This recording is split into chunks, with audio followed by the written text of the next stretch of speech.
And I'm joined now by Ronald Hall, professor in the School of Social Work at Michigan State University. Professor Hall, thanks for joining us. Thank you. It's really sad to hear this. Brazil was the last nation to abolish slavery, but that was a long, long time ago. And over 50% of the population in Brazil is Black, the largest outside of Africa. Why are they still struggling with racism? Well, as indicated, the issue of race is very polarizing. And I have advocated for 20 or so years that we should discard the issue of race altogether. And race is subjective. You can't quantify it, and I think it divides people. What I've advocated that we do use in policy and law is the issue of measuring skin color.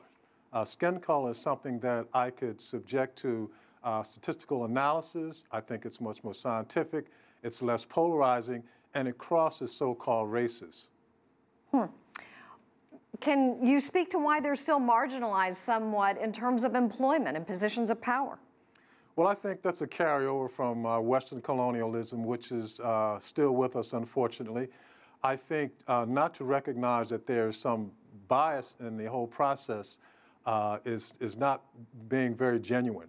And the fact that you have such a large population of African-descended persons who are darker by complexion, there needs to be some policies put in place to address that issue.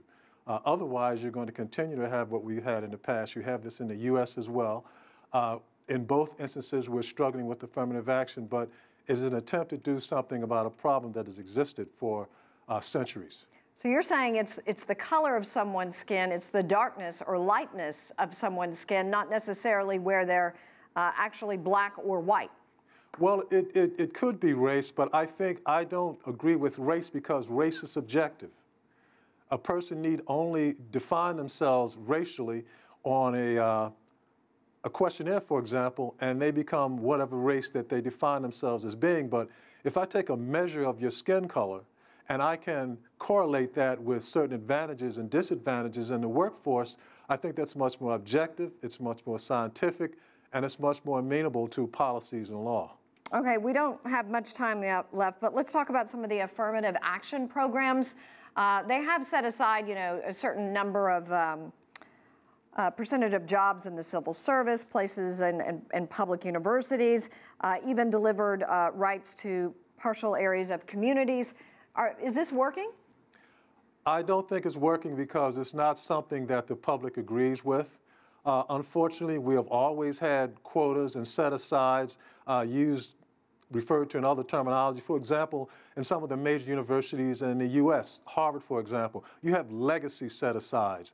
Therefore, if someone in your family attended Harvard, you automatically get admitted.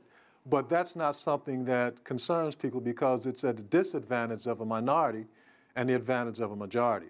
But when we hear set-asides for minority persons that majority persons can't take advantage of, then that causes a racial stir. All right. Well, Professor Hall, thank you for joining us on this very important topic. We certainly appreciate your time.